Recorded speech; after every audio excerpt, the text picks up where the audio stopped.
I actually think that the presence of evil in the world is one of the greatest evidence for the existence of God, not evidence against it. In fact, I was doing a debate on the existence of God against atheism 6 days after the Columbine shooting.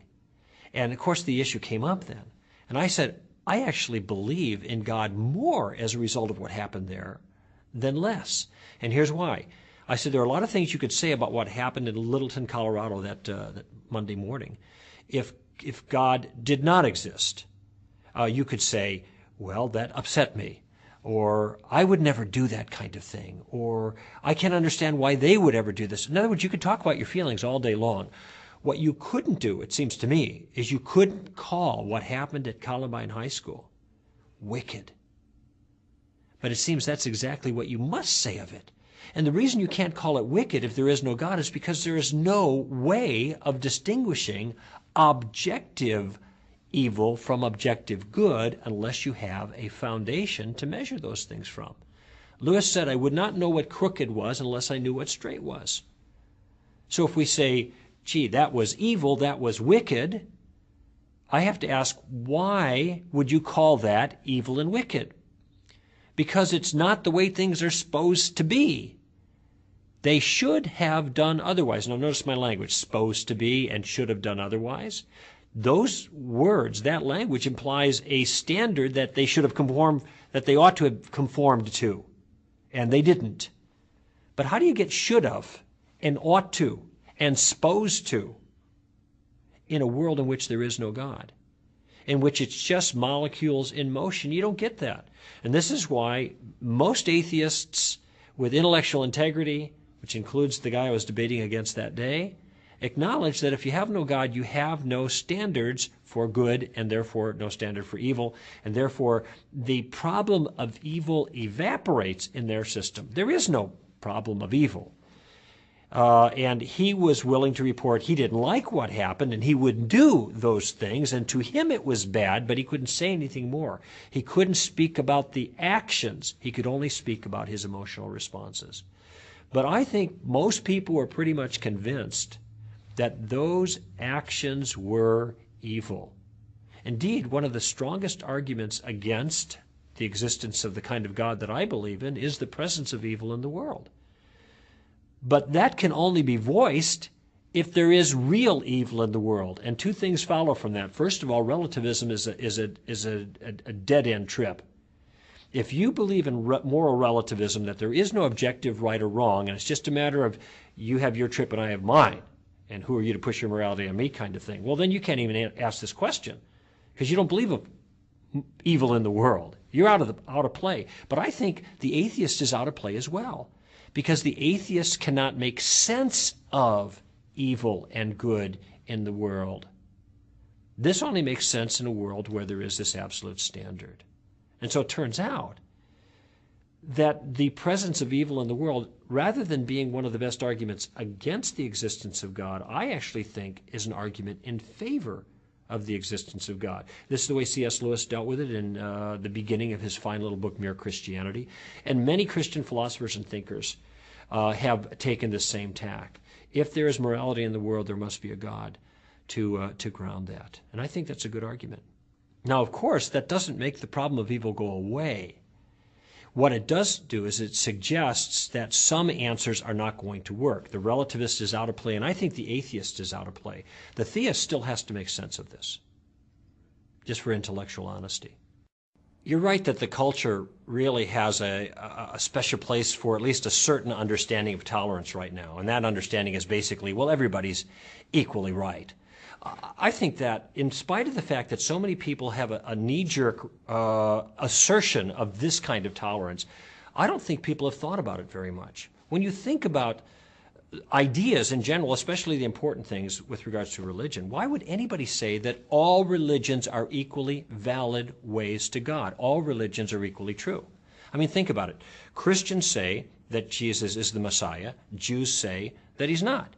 Either Jesus was the Messiah or he wasn't the Messiah, and if he wasn't the Messiah, the Jews are right and the Christians are wrong, and if he was the Messiah, the Christians are right and the Jews are wrong, but under no circumstance can they both be right. When you die, you either go to heaven or hell, or you get reincarnated, or you go to astral worlds, or you lie in a grave, but you can't do them all at the same time. Common sense dictates when you look at religious claims, they're competing with each other. They're incommensurable. They can't all be true. Somebody's got to be mistaken. And notice we're not talking about how many angels can dance on the head of a pin here. We're talking about the essential issues, the most foundational concerns, life after death, the nature of God, the means of salvation. These are things that virtually all religions disagree on. So how is it that they can all be equally valid? Now, I think there's a way to get around this. And the way is to say, well, God doesn't really care about those details. He cares about something else. He cares about goodness, or he cares about sincerity. And that would be a way of kind of rising above the particulars, the parochial details. But that invites another question. What makes anyone think that God doesn't care about the details? How does one know that God is happy with any religious pursuit as long as some other qualification is fulfilled, goodness or sincerity, or something like that? Why would anybody have the confidence that this is the case? Has God told them this is the case? Do they have some inside knowledge that we don't have? I mean, in principle, it's possible. But my point is, you can't just say it's the case and it makes it the case. The fact is that if you look at all the particular religions of the world, none of them claim that God doesn't care about the details. Part of the problem here is that this misconstrues religion, too. It makes it sound like all religions are basically the same, and there's no significant differences, and so it doesn't really matter which club you join. God's happy with any club. But when you look at religions, it turns out that religions are kind of like snapshots of reality. That is, they give you a picture of what the world is like. That's what a worldview is. And these pictures of the world are very, very different. As one person put it, all religions are basically the same, except for the area of God and salvation and the problem of man and the afterlife and that kind of stuff. It turns out on the big issues, they're very, very different. They can't all be true.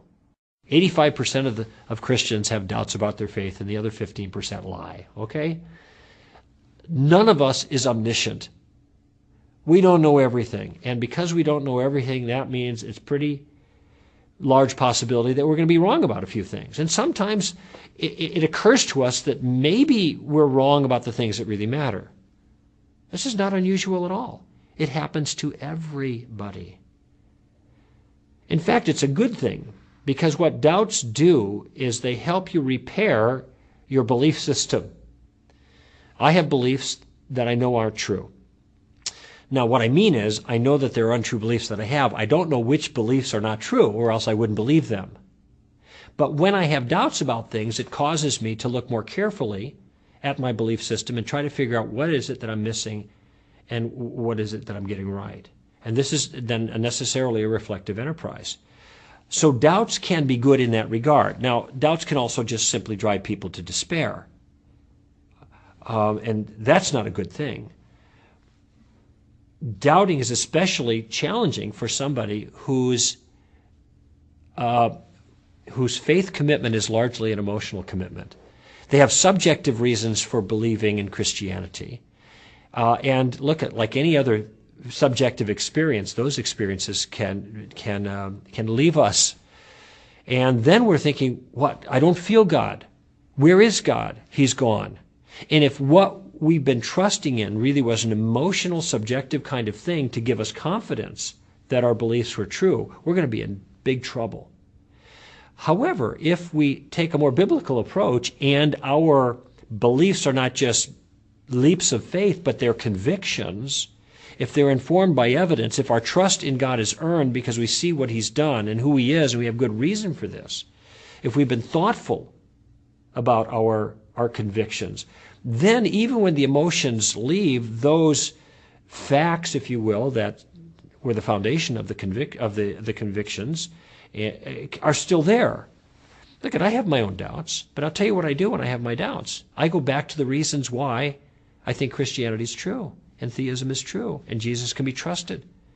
And I rehearse those things, and I realize, well, those things are still in place. After all these years, nothing significant has been done to undermine those realities. So maybe I have a bad day. This too shall pass. The person who has convictions informed by evidence, as opposed to a leap of faith, is going to be in a much stronger place to survive.